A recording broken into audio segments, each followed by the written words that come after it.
शिवाजी महाराजांविषयी केलेल्या वक्तव्याबाबत राहुल सोलापूरकर यांनी जाहीर माफी मागितलेली आहे। महापुरुषांचा अपमान करण्याचा उद्देश नव्हता, शिवभक्तांच्या भावना दुखावल्या असतील तर जाहीर माफी मागतो असं राहुल सोलापूरकर म्हणाले। रिपब्लिकन पार्टी ऑफ इंडियाच्या खरात गटाकडून राहुल सोलापूरकरांविरोधात आंदोलन करण्यात आलेला आहे। सोलापूरकरांचा फोटो जाळून निषेध नोंदवला आहे। नवी मुंबईच्या बेलापूर डोंगर उतारावरील बेकायदेशीर 30 मंदिरांचा मुद्दा पुन्हा एकदा ऐरणीवरती आलेला आहे। या मंदिरांमुळे भूस्खलनाचा धोका वाढलाय, त्यामुळे मानवी साखळी रचत पर्यावरणवाद्यांनी निदर्शनं केलेली आहेत। डोंगर उतारावरील बांधकामं हटवण्याची मागणी यावेळेला करण्यात आली। पिंपरी चिंचवड शहरामध्ये एका टोळक्याने 7 ते 8 वाहनांची तोडफोड केलेली आहे। लोखंडी रॉड कोयता मारून वाहनांच्या काचा फोडलेल्या आहेत। दरम्यान वाहन चालकांच्या फिर्यादीवरून पोलिसात तक्रार दाखल केली आहे। बाहेरून पिझ्झा मागवला म्हणून पिंपरीच्या समाज कल्याण वसतिगृहातील विद्यार्थिनींना हॉस्टेलमधून चक्क बाहेर काढण्यात आलेला आहे। दरम्यान हा प्रकार मुलींच्या पालकांना कळवत 4ही मुलींना महिनाभरात हॉस्टेलवरती येण्यास बंदी घातली। मुलुंडमध्ये प्रियदर्शनी क्रीडा संकुलात मॅरेथॉनचं आयोजन करण्यात आलेलं आहे। यामध्ये सर्वसामान्य नागरिकांसह 250 पोलीस अधिकाऱ्यांनी सहभाग नोंदवलाय। या महोत्सवामध्ये मैदानी खेळांसह इंडोर खेळात सुद्धा नागरिकांनी सहभाग घेतला। पुण्याच्या मुळशी तालुक्यातील भुकुम इकडे एका सोसायटीमध्ये पाकिस्तानी चलनाची नोट सापडली। दरम्यान ही पाकिस्तानी नोट पुण्यात आली कशी याचा तपास बावधन पोलिसांकडून सुरू आहे। कल्याण रेल्वे स्थानकाच्या तिकीट काउंटरवरती प्रवाशांकडून जादा पैसे वसूल केल्याचा धक्कादायक प्रकार समोर आलेला आहे। एका तिकिटामागे तब्बल 30 रुपये अधिक घेण्यात आल्याचा आरोप प्रवाशांनी केला असून हा संपूर्ण प्रकार मोबाईल कॅमेऱ्यामध्ये कैद झाला आहे। पुण्यामध्ये कार चालकाचं नियंत्रण सुटल्याने अपघात झालाय। पुण्याच्या शुक्रवार पेठेमध्ये कार चालकाने 7 ते 8 वाहनांना धडक दिलेली आहे। सुदैवाने यात कोणतीही जीवितहानी झालेली नाही। दौंड तालुक्यातील यवत पोलीस ठाण्याच्या हद्दीमध्ये घरफोडी करणाऱ्या टोळीला जेरबंद करण्यात यवत पोलिसांना यश आलेलं आहे। या टोळीने 14 ठिकाणी घरफोडी केल्याची कबुली दिली आहे। पोलिसांनी सापळा रचत तब्बल 12,30,000 किमतीचा ऐवज हस्तगत केला आहे। पुण्यामध्ये वाहतूक पोलिसांवरती हल्ला करणाऱ्याला आरोपीला मारून त्याला अटक करून धिंड काढण्यात आलेली आहे। पोलिसांनी आरोपींची धिंड काढून गुन्हेगारी प्रवृत्तीला माफ करणार नाही असा संदेश दिला आहे। बुलढाण्यामध्ये केस गळतीच्या रुग्णांमध्ये झपाट्याने वाढ होतीये। 14 नवे रुग्ण आढळलेले आहेत, तर आतापर्यंत केस गळून टक्कल झालेल्यांची संख्या ही 129 वरती पोहोचली आहे। आरोग्य यंत्रणा ही केस गळती रोखण्यामध्ये अपयशी ठरली आहे। मोबाईलच्या अतिवापरामुळे लहान मुलांच्या डोळ्यावरती परिणाम होतोय। मोबाईल गेमिंग आणि युट्यूबवरचे शॉर्ट व्हिडिओ पाहण्यामुळे लहान मुलं तासनतास यामध्ये मग्न असतात, त्यामुळे 80% मुलांमध्ये डोळ्यांचे आजार उद्भवत असून दृष्टीदोषाचं प्रमाण दिवसेंदिवस वाढताना दिसत आहे। राहुल सोलापूरकरांच्या कोथरूड इथल्या घराबाहेर पोलीस बंदोबस्त कायम आहे। छत्रपती शिवाजी महाराजांबद्दल वादग्रस्त वक्तव्य केल्यानंतर राज्यभरातून संताप व्यक्त करण्यात आलेला होता, त्यामुळे राहुल सोलापूरकर यांच्या घराबाहेर पोलिसांचा मोठा बंदोबस्त आहे। पुण्यातील नदीकाठची वनराई आणि हिरवाई जतन करण्यासाठी पुणे रिव्हर रिव्हायवलच्या वतीने पुण्यामध्ये पदयात्रा काढण्यात आलेली आहे। यासाठी पुणेकरांनी चिपको आंदोलन केलेलं आहे। या पदयात्रेमध्ये अभिनेते सयाजी शिंदे यांनी सहभाग घेतला। न्यूज 18 लोकमतने बातमी दाखवल्यानंतर अन्न आणि औषध प्रशासनाकडून दौंड इथल्या मशीनच्या गोठ्यामध्ये छापा टाकत ऑक्सिटोसिन इंजेक्शनचा साठा जप्त केलेला आहे। मशीनची दूध देण्याची क्षमता वाढवण्यासाठी या इंजेक्शनचा वापर केला जात होता। नागपूरच्या नंदनवन पोलिसांनी शाळकरी मुलींची छेड काढणाऱ्या आरोपीला अटक केलेली आहे। 17 मुलींच्या तक्रारीनंतर पोलिसांनी आरोपीला अटक करत पोक्सो अंतर्गत गुन्हा दाखल केला आहे। छत्रपती संभाजीनगरात वाहतूक पोलिसांना आरेरावी करून धमकावणारा बांधकाम व्यावसायिक कुणाल आणखीन एक गुन्हा त्याने केलेला आहे। व्यावसायिकाची फसवणूक करून त्याला मारहाण करत जीवे मारण्याची धमकी दिल्याप्रकरणी कुणाल बाकलीवालला अटक करण्यात आली आहे। तोरणा किल्ल्यावरती पुण्यातील एका पर्यटकाचा हृदयविकाराच्या झटक्याने मृत्यू झाला। रणजित शिंदे असं युवकाचं नाव असून रेस्क्यू टीमने संबंधित युवकाचं पार्थिव गडावरून खाली आणलंय। पालघरच्या वाडा कुडूस MIDCतील टायर कंपनीला लागलेल्या आगीमध्ये जखमी झालेल्या आणखीन दोघांचा उपचारादरम्यान मृत्यू झाला। याआधी 2 चिमुकल्यांचा उपचारादरम्यान मृत्यू झाला होता। लातूर शहराजवळील MIDC भागामध्ये असलेल्या कीर्ती ऑइल मिलला भीषण आग लागलेली आहे। बारदाण्याच्या गोडाऊनला लागलेल्या आगीत बारदाणे जळून खाक झालेली आहे। या आगीवरती अग्निशामक दलाच्या जवानांनी नियंत्रण मिळवलं असून आगीचं कारण अस्पष्ट आहे। श्रद्धा वालकर हत्या प्रकरणातील श्रद्धाचे वडील विकास वालकर यांचा हृदयविकाराच्या झटक्याने मृत्यू झालाय। वसईतील राहत्या घरी त्यांनी अखेरचा श्वास घेतलाय। त्यांच्या पश्चात एक मुलगा आहे। परभणीच्या स्थानिक गुन्हे शाखेने 6 लाख रुपयांचा गांजा जप्त केलेला. या प्रकरणी दोघांना अटक करण्यात आलेली असून त्यांच्याकडून 32 किलो 200 ग्रॅम गांजा जप्त करण्यात आला आहे. घरकुल बांधकामासाठी जंगल परिसरातून रेतीची वाहतूक करणाऱ्या ट्रॅक्टरवरती कारवाई टाळण्यासाठी लाच मागणाऱ्या वनपालला लाचलुचपत विभागाने अटक केलेली आहे. 83,000ची लाच स्वीकारताना वनपाल गायकवाडला रंगेहात अटक केली आहे. रत्नागिरीत एका मालवाहतूक बोलेरो गाडीने पार्किंगमध्ये उभ्या असलेल्या दुचाकीला धडक दिलेली आहे. अपघातात दुचाकीचं मोठं नुकसान झालं आहे. धुळ्याच्या शिरपूर शहरातील सिमेंट लोखंडाने भरलेल्या गोडाऊनला भीषण आग लागलेली आहे. अग्निशामक दलाच्या कर्मचाऱ्यांनी शर्थीचे प्रयत्न करत आग आटोक्यात आणली. धुळ्यामध्ये भाड्याने दिलेल्या कार परस्पर विकणाऱ्या टोळीचा पोलिसांनी पर्दाफाश केलेला. यामध्ये 3 महागड्या गाड्यांसह 6 जणांना अटक केली. अकोल्यामध्ये बिबट्याच्या कातडीची तस्करी करणाऱ्या टोळीचा पर्दाफाश करण्यात आलेला आहे. 3 आरोपींना बिबट्याच्या कातडीसह अटक करण्यात आलेली आहे. पुणे कस्टम विभाग आणि अकोला वन विभागाने ही कारवाई केली आहे. हिंगोलीमध्ये रोपवाटिकेची शेती करणाऱ्या शेतकऱ्यांच्या घरामध्ये चोरी झालेली आहे. घरातील 4.5 लाख किमतीचे दागिने चोरट्यांनी पळवले. दरम्यान सीसीटीव्हीच्या आधाराने चोरट्यांचा शोध सुरू आहे. वर्ध्याच्या आर्वीमध्ये चोरट्याने एका रात्री चक्क डझनभर दुकानं फोडलेली आहेत. एका चाळीतील 12 दुकानांमधून चोरट्याने रोख रक्कम लंपास केली आहे. दरम्यान पोलिसांची गस्त होत नसल्यामुळे चोरी झाल्याचा आरोप नागरिकांनी केला आहे. आमदार सुरेश धस यांनी नाशिकच्या कपालेश्वर मंदिरामध्ये जाऊन महादेवाचं दर्शन घेतलंय. संतोष देशमुख हत्या प्रकरणात लवकरात लवकर चार्जशीट दाखल करून ही केस फास्ट ट्रॅकवरती चालवावी. या प्रकरणातील सर्व आरोपींना फासावरती लटकवावं, तसंच हे असं साकडं घातल्याचं धस यांनी बोलून दाखवलंय. मनोज जरांगेंचं तडीपार केलेल्या आरोपींचा आका आहेत. तडीपार केलेल्या आरोपींच्या पैशावर जरांगेंचं आंदोलन चालतं, असा गंभीर आरोप ओबीसी आंदोलक नवनाथ वाघमारे यांनी केला आहे. गोपीनाथ मुंडेंनी भारतीय जनता पक्षाचं जन्मापासूनचं काम केलंय आणि तो पक्ष उभा केला, असं विधान पंकजा मुंडेंनी केलंय. तसंच मुंडेंवरती प्रेम करणाऱ्या लोकांचं एकत्र केलं तर वेगळा पक्ष उभा राहील, असंही म्हणाले.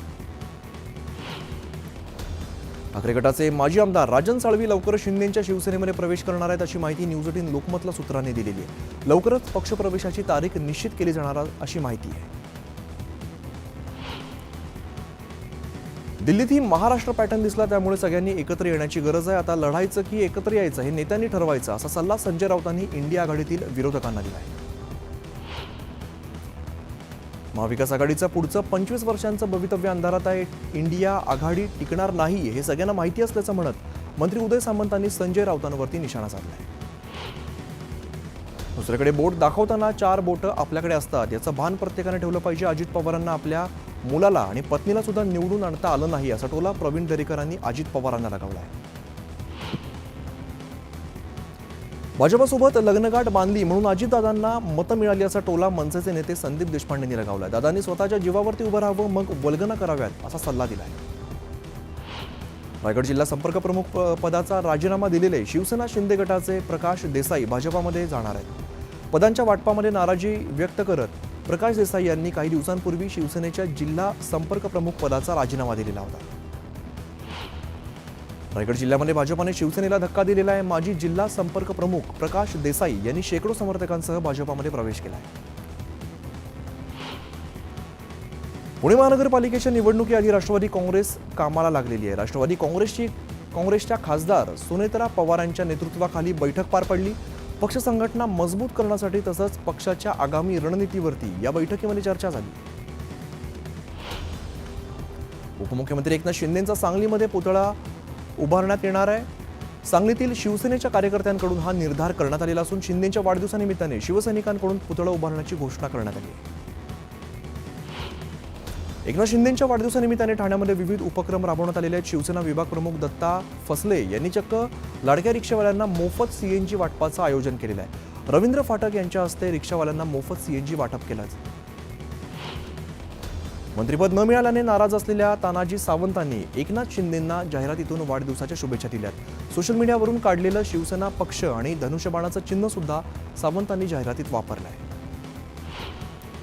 एकनाथ शिंदेंच्या 61व्या वाढदिवसानिमित्ताने ठाण्यातील त्यांच्या निवासस्थानाबाहेर कार्यकर्त्यांनी गर्दी केली आहे. शिंदेंच्या घराबाहेर बॅनरबाजी करण्यात आली असून शिंदेंना भेटून पदाधिकाऱ्यांनी शुभेच्छा दिल्या. उपमुख्यमंत्री एकनाथ शिंदेंच्या वाढदिवसानिमित्ताने ज्येष्ठ गायिका आशा भोसले यांनी सुद्धा शुभेच्छा दिल्या. तुम जीव हजारो साल हे गाणं गात आशाजींनी एकनाथ शिंदेंना खास शुभेच्छा दिल्या.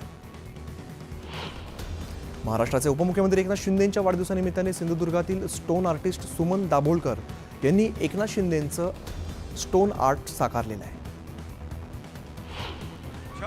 उपमुख्यमंत्री एकनाथ शिंदेंच्या वाढदिवसानिमित्ताने एकनाथ शिंदेंच्या लोककार्याचा गौरव करणारं नवं गाणं प्रसिद्ध करण्यात आलेलं आहे. गाण्यातून शिंदेंना वाढदिवसाच्या शुभेच्छा देण्यात आल्या. उपमुख्यमंत्री एकनाथ शिंदे यांच्या वाढदिवसाचं औचित्य साधून शिवकार्य सदस्य नोंदणी निमित्ताने कुडाळमध्ये पक्षप्रवेश पार पडलेला आहे. आमदार निलेश राणे यांच्या उपस्थितीमध्ये उभाटाच्या कार्यकर्त्यांनी प्रवेश केला. भिवंडी वाडा मनोर या खासगीकरणातून विकसित केलेल्या रस्त्याची मागील 6 ते 7 वर्षांपासून दुरावस्था झाली आहे. रस्त्यांच्या निकृष्ट दर्जाच्या कामांना सार्वजनिक बांधकाम विभाग जबाबदार असल्याचा आरोप करत काँग्रेसच्या वतीने कवाड नाक्यावरती आंदोलन केलं आहे. लातूर जिल्ह्याच्या रेणापूर तालुक्यातील धवेली गावात दलित मातंग समाजाच्या अंत्यविधीसाठी जागा उपलब्ध नाहीये. त्यामुळे ग्रामस्थांनी प्रेतासह स्मशानभूमीतच कालपासून ठिय्या आंदोलन केलं आहे. वरणगावमधील मिरवणुकीवरती झालेल्या दगडफेकीच्या निषेधार्थ संविधान आर्मी संघटना आणि भीम अनुयायी आक्रमक झालेले आहेत. जळगावच्या वरणगाव पोलीस स्टेशनवरती धडकत समाजकंटकांना अटक करण्याची मागणी करण्यात आली आहे. नवी मुंबईतील पिल्लई विद्यालयात फेस्टिवल सुरू आहे. या फेस्टिवलमध्ये अभिनेत्री सोनाली कुलकर्णी हिने लावणी सादर केली आहे. सांगलीमध्ये आंतरविद्यापीठ झोन 2च्या कुस्ती स्पर्धा पार पडल्या. यामध्ये वसंतदादा पाटील इंजिनिअरिंग कॉलेजच्या अर्श तांबोळी या विद्यार्थ्याने विजेतेपद पटकावलं आहे. रस्ते सुरक्षा संदेश देण्यासाठी कराड उपप्रादेशिक परिवहन विभागाकडून रोड सेफ्टी मॅरेथॉनचं आयोजन करण्यात आलेलं होतं. या मॅरेथॉनमध्ये 2,500हून अधिक धावपटूंनी सहभाग घेतला. लातूरमध्ये छत्रपती शिवाजी महाराज सार्वजनिक शिवजन्मोत्सवानिमित्ताने शिवसप्ताहाचं आयोजन करण्यात आलेलं आहे. या निमित्ताने बुद्धिबळ स्पर्धेचं आयोजन करण्यात आले. या स्पर्धेचं जवळपास 250 विद्यार्थ्यांनी सहभाग घेतला आहे. सिंधुदुर्गात ज्येष्ठ नागरिक मेळाव्याचं आणि हेल्पलाईनचं पालकमंत्री नितेश राणेंच्या हस्ते उद्घाटन करण्यात आलेलं आहे. ज्येष्ठांच्या अडचणीच्या वेळेला आरोग्यविषयक किंवा सुरक्षेविषयी समस्यांमध्ये तात्काळ मदत मिळावी म्हणून पोलिसांनी ही सुविधा दिली. बदलापुरातील युवा शिल्पकार तेजस भोईर यांनी छत्रपती शिवाजी महाराजांचा 14 फुटी अश्वारूढ पुतळा बनवलेला आहे. शिवजयंतीच्या पार्श्वभूमीवरती हा भव्य पुतळा वांगणीजवळच्या पाषाणे गावामध्ये बसवण्यात येणार आहे. शिर्डीतील आंतरराष्ट्रीय सहकार परिषदेचा आज दुसरा दिवस आहे. देशविदेशातील सदस्य परिषदेला उपस्थित असून परिषदेला असलेल्या विदेशी पाहुण्यांनी खेळलेल्या फुगडीमुळे सर्वांचंच लक्ष वेधलं आहे. पुणे इथल्या महाराष्ट्र राज्य परीक्षा परिषदेमार्फत पूर्व उच्च प्राथमिक 5वी आणि पूर्व माध्यमिक 8वीच्या विद्यार्थ्यांसाठी शिष्यवृत्ती परीक्षा आयोजित करण्यात आलेली आहे. या परीक्षेसाठी अकोला जिल्ह्याअंतर्गत इयत्ता 5वीतील एकूण 9,009 विद्यार्थ्यांनी नोंदणी केली आहे. बुलढाण्यातील एका शिक्षकाचा भातुकली नृत्याचा व्हिडिओ सध्या जोरदार व्हायरल होतोय. बुलढाण्यामध्ये जिल्हास्तरीय क्रीडा आणि सांस्कृतिक स्पर्धेचं आयोजन करण्यात आलं. नांदेड जिल्ह्यातील नयगाव तालुक्यातल्या जिल्हा परिषदेच्या शाळेची इमारत धोकादायक बनलेली आहे. शाळेच्या भिंतींना भेगा पडलेल्या आहेत, तर पावसाळ्यामध्ये छत गळती होत असल्याने दुर्घटना होण्याची शक्यता आहे. त्यामुळे इमारत दुरुस्तीची मागणी ग्रामस्थांनी केली आहे. जळगावच्या भुसावळमधील साकारी फाटा परिसरामध्ये शेतशिवारातून मानवी वस्तीत आलेल्या मोरावरती कुत्र्यांनी हल्ला केलेला आहे. दरम्यान काही तरुणांनी मोराची कुत्र्यापासून सुटका करत जखमी मोराला वनविभागाच्या ताब्यात दिला आहे. साताऱ्याच्या कोंढवे गोळीबार प्रकरणातील संशयित आरोपीचं घर अज्ञातांनी पेट्रोलच्या बाटल्या टाकत पेटवण्याचा प्रयत्न केलेला आहे. स्थानिकांनी वेळीच ही आग विझवली आहे. दरम्यान प्रशासनाने संबंधित आरोपींवरती कारवाई करावी अशी मागणी सुद्धा केली आहे. पंढरपूरच्या लक्ष्मी टाकळी ग्रामपंचायतीने दारूबंदीसाठी ग्रामसभा घेतलेली आहे. ग्रामसभेमध्ये महिलांसह इतरांनी हात वर करून 100% दारूबंदीचा ठराव मांडला अशी माहिती सरपंच संजय साठे यांनी दिली. चोपडा शहरात हाय क्वालिटी सीसीटीव्ही कॅमेरे बसवल्याने गुन्ह्यांच्या तपासामध्ये मदत होते. दरम्यान शहरामध्ये आणखी 50 कॅमेरे बसवण्याचा मानस असल्याची माहिती पोलीस उपविभागीय अधिकाऱ्यांनी दिली. चंद्रपूरच्या भद्रावती तालुक्यातील आयुत निर्माण वसाहतीमध्ये बिबट्यांचा मुक्त संचार असल्यामुळे नागरिक भयभीत झालेत. बिबट्यांचा सांबर आणि साळींदराचा वावर सीसीटीव्हीमध्ये कैद झाला आहे. पर्यावरण मंत्री पंकजा मुंडे यांच्या आदेशानंतर सुद्धा बीड जिल्ह्यामध्ये अवैध मुरुम उपसा सुरू आहे. सोलापूर धुळे राष्ट्रीय महामार्गावरती मुरुमाची वाहतूक करणारा हायवा ट्रक बीड ग्रामीण पोलिसांनी पकडलेला आहे. चंद्रपूरच्या दिंडोरा बॅरेज प्रकल्पग्रस्तांच्या आंदोलनाचा आजचा 18वा दिवस आहे. चंद्रपूर, वर्धा आणि यवतमाळमधील शेकडो शेतकरी आंदोलनामध्ये सहभागी आहेत. प्रकल्पग्रस्तांना 2013च्या भूमी अधिग्रहण कायद्यानुसार मोबदला देण्याची मागणी केली आहे. जुन्नरमधील खामुंडी गावच्या बोडके कुटुंबातील बनू बोडके यांचा बैलगाडा शर्यतीतील हिंद केसरी बनशा या बैलाचा 31 जानेवारीला मृत्यू झाला. दरम्यान या बैलासाठी कुटुंबाने विधिवत पिंडदान पार पाडले आणि बैलाला अखेरचा निरोप दिला आहे. दौंड नगरपालिकेच्या हद्दीत मोकाट फिरणाऱ्या जनावरांमुळे नागरिक त्रस्त झालेले आहेत. एका वळूने नागरिकाला धडक देऊन गंभीर जखमी केलेला आहे. वळूने धडक दिल्याची घटना घडल्यानंतर सुद्धा नगरपालिकेने मात्र याकडे दुर्लक्ष केलं आहे. पुणे आणि अहमदनगरच्या वेशीवरती दहशत माजवणाऱ्या बिबट्याला वन विभागानं जेरबंद केलंय. गेल्या अनेक दिवसांपासून दहशतीत असलेल्या गावकऱ्यांनी सुटकेचा निश्वास टाकलाय. अकोल्यामध्ये कर्णकर्कशच्या आवाजात बुलेट चालवणाऱ्या वाहनांवरती कारवाई केली. बुलेटचे सायलेन्सर पोलिसांनी नष्ट केले. सांगली मिरजमध्ये एका विहिरीमध्ये 3 बेवारस मोटरसायकल आढळलेल्या, त्यामध्ये 2 कोल्हापूर पासिंग तर एक कर्नाटकची गाडी आहे. गेल्या महिन्यात अशाच 3 बाईक या विहिरीमध्ये आढळल्यामुळे नागरिकांमध्ये भीतीचं वातावरण आहे. वसईच्या सुरुचीबाग किनाऱ्यावरती भीषण आग लागलेली होती. अग्निशामक दलाने आगीवरती नियंत्रण मिळवलंय. किनाऱ्यावरील गवताला कोणतरी आग लावल्याची माहिती स्थानिकांनी दिली. गडचिरोली जिल्ह्यामध्ये महाराष्ट्र तेलंगणा सीमेवरून वाहणाऱ्या गोदावरी नदीच्या तीरावरील कालेश्वर मुक्तेश्वराच्या मंदिरातील शिखरावरती 42 वर्षांनंतर महाकुंभाभिषेक करण्यात आलेला आहे. शृंगेरी पीठाचे सच्चिदानंद सरस्वती यांच्या हस्ते गोदावरी सरस्वती या 3 नद्यांच्या त्रिवेणी संगमातून आणलेल्या पाण्याने हा अभिषेक घालण्यात आला आहे.